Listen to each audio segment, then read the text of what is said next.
നിങ്ങൾ നിൽക്ക്, ഞാൻ പോയി എടുത്തോണ്ട് വരാം. അമ്മേ അമ്മേ, അമ്മയ്ക്ക് ഇതെന്ത് പറ്റി? അച്ഛനെ പോലീസ് പിടിച്ചോ?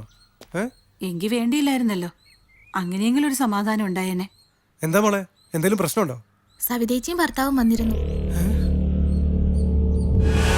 നിങ്ങളുടെ കയർച്ച കണ്ടപ്പോ ഞാനും പെട്ടെന്ന് പണം ഉണ്ടാക്കാനുള്ള വഴി കഴിക്കും. ഇപ്പൊ കൈ കാശൊന്നുമില്ല, ഇനി മുടക്കിയ പണം തിരിച്ചു വരണം, അല്ലെങ്കിൽ എവിടെന്നെങ്കിലും കാക്കണം. അപ്പൊ പോയി, ആകാശം പോയി. അവര് വന്നപ്പോ അമ്മയ്ക്ക് ഒന്ന് ഫോൺ ചെയ്തുകൂടായിരുന്നോ? നമ്മൾ ഇനി എന്ത് ചെയ്യും? പൈസ പോയത് നേരാ, പക്ഷെ അത് കൊണ്ടുപോയത് സവിതയൊന്നും അല്ല. 1 മണിക്കൂർ മുമ്പ് വന്നിരുന്നെങ്കിൽ നല്ലൊരു കളരിപ്പയറ്റ് ഇവിടെ കാണാമായിരുന്നു.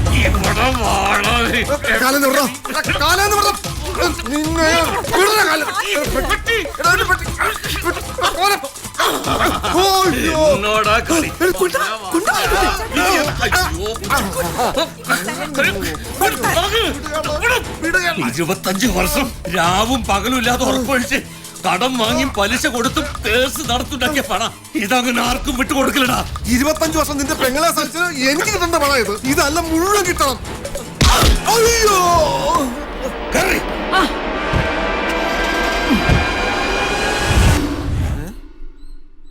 എന്നിട്ട് അച്ഛൻ എവിടെ പോയി? അവിടെയും കണ്ടൊരു പോലീസ് വണ്ടിയുടെ ഹോൺ കെട്ടെന്നും പറഞ്ഞ് ഇടികൊണ്ട് വയ്യെങ്കിലും എടുത്തിയാടി ഓടി.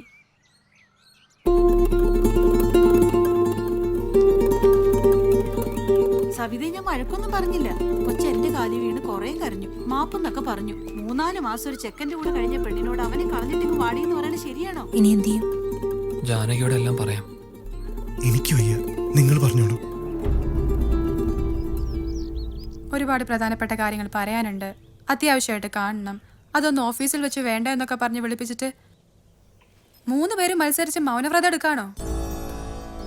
ആരെങ്കിലും എന്തെങ്കിലും ഒന്ന് പറ, അല്ലെങ്കിൽ എവിടെയെങ്കിലും കൊണ്ടുപോയി നല്ലൊരു കാപ്പിയെങ്കിലും വാങ്ങിത്താ. ജാനു, എല്ലാം പറയേണ്ട സാജന, പക്ഷെ അവനത് പറയാൻ മടിയാ. അതൊക്കെ വെറുതെ പറയുന്നതാ. ഓരോ മെസ്സേജും കാണണം. ഭയങ്കര റൊമാൻറ്റിക്കാ.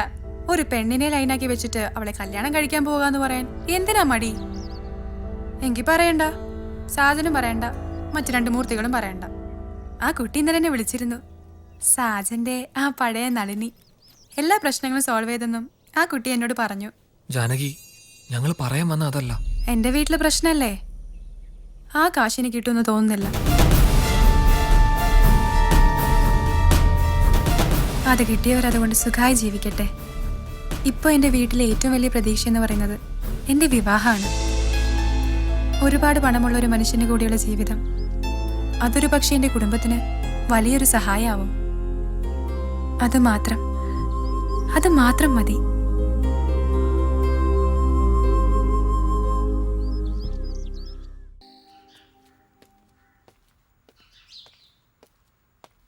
അമ്മേ, എന്താ അമ്മേ ആർക്കൊരു സന്തോഷമില്ലാത്തത്? എന്റെ മോളൊരുങ്ങാൻ ഇന്ന് ഒത്തിരി നേരം എടുത്തു. നീ ഒരുപാട് സന്തോഷത്തിലാണെന്ന് അമ്മയ്ക്ക് മനസ്സിലായി. പക്ഷെ ആ സന്തോഷം ഞങ്ങൾക്കാർക്കും ഇല്ല മോളെ. ചേച്ചി ഇനി ആ ഓഫീസിൽ പോണ്ട. അയാൾ ചേച്ചിയെ കെട്ടുവും വേണ്ട. രാവിലെ മുതൽ മൂളിപ്പാട്ടും പാടി നടക്കണം. നിന്നോടത് പറയാൻ അമ്മയ്ക്ക് ബുദ്ധിമുട്ടാ. അപ്പുറത്ത് മുത്തച്ഛൻ്റെ കൂടെ ഒരാൾ ഇരിപ്പുണ്ട്. മോളങ്ങോട്ട് ചെല്ല്, അദ്ദേഹം എല്ലാം പറയും.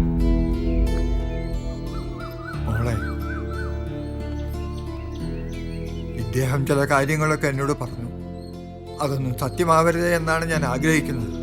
പക്ഷേ സത്യമാണ് മോളെ, എല്ലാം സത്യമാണ്.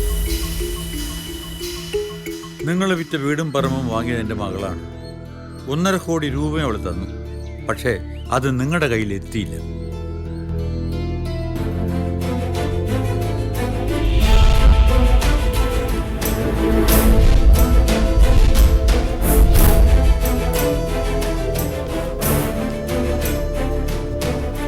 എല്ലാം ഒപ്പിട്ടെങ്കിൽ വന്നോളൂ. സബ് രജിസ്ട്രാർ പോകാൻ ധൃതി കൂട്ടുന്നു. എന്നാ അമ്മാവനും ചേച്ചിയും ചെന്നോളൂ. പണം വാങ്ങിയില്ല. മൊത്തം കാശ് ഇതിലുണ്ട്. ഇതിനെ എണ്ണിയൊക്കെ നോക്കണ്ടേ? ഞാൻ വാങ്ങിച്ചു വെച്ചോളാം, നിങ്ങൾ പോയിക്കോ.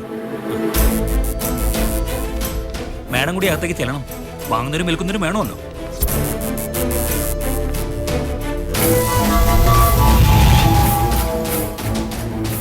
ബാക്കി സംഭവിച്ചതെല്ലാം നിങ്ങൾക്കറിയാമല്ലോ. പക്ഷേ മോൾക്ക് അറിഞ്ഞുകൂടാത്ത ഒന്നുണ്ട്. നിങ്ങളുടെ പണം ചെന്നെത്തിയത് മോൾ ജോലി ചെയ്യുന്ന സ്ഥാപനത്തിലേക്കാണ്. അങ്ങനെ പറയുന്നതല്ല ശരി. ആ കാശുകൊണ്ടാ സാജൻ ബിസിനസ് തുടങ്ങിയത്. നിന്നെ കല്യാണം കഴിക്കാമെന്ന് പറഞ്ഞതിന്റെ പിന്നിലും എന്തോ ചതി കാണും. വീട് ഞങ്ങൾക്ക് സ്വന്തമായെങ്കിലും മനസമാധാനം എന്നൊന്നില്ലായിരുന്നു. നിങ്ങളുടെ കണ്ണുനീര് മാത്രമായിരുന്നു എൻ്റെ ഓർമ്മകളിൽ. അങ്ങനെ ഞാൻ മനസ്സിലുറപ്പിച്ചതാണ് ഇത് കണ്ടുപിടിക്കാൻ. ഇനി വൈകിച്ചുകൂടെ, നമുക്ക് പോണം. അവരെ 3 പേരെയും പിടിച്ച് പോലീസിൽ ഏൽപ്പിക്കണം.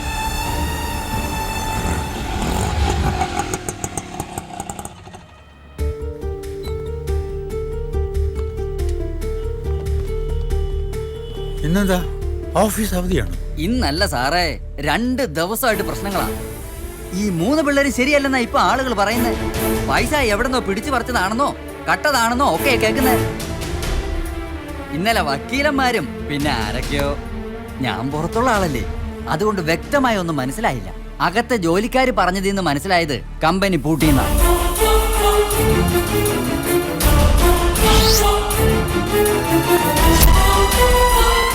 സാറേ, 3 കൂടി മുങ്ങി എന്നാ പറയണേ.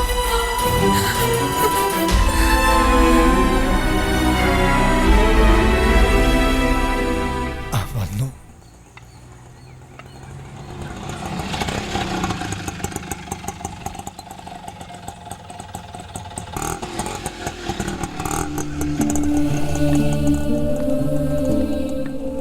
നമ്മൾ വൈകിപ്പോയി, എല്ലാം കൈവിട്ടു. കുട്ടമ്പള്ളിയുടെ ശ്രമം ജീവിതത്തിൽ ആദ്യമായി പരാജയപ്പെട്ടു. നിങ്ങൾ എല്ലാവരും എന്നോട് പൊറുക്കണം. ഇപ്പൊ പറഞ്ഞ വാക്കുകൾ അങ്ങ് തിരിച്ചെടുക്കണം. അവരാരും എങ്ങും പോയിട്ടില്ല, ഇവിടെ വന്നിരുന്നു. എന്റെ കുഞ്ഞിനെ കണ്ട് സംസാരിക്കാൻ വന്നതാ. അവരാരും തെറ്റുകാരല്ല കുട്ടമ്പിള്ള സാറേ. 3 പേരും നല്ല പിള്ളേരാ. എന്റെ കുഞ്ഞിനെ അവർക്ക് ജീവനാ. അവര് നടത്തുന്ന സ്ഥാപനങ്ങളൊക്കെ ജാനകിയുടെ പേർക്ക് എഴുതി വെച്ച പ്രമാണങ്ങളായിക്കാവൻ. ഞാനതൊന്നും സ്വീകരിച്ചിട്ടില്ല. അവരപ്പുറത്തുണ്ട്.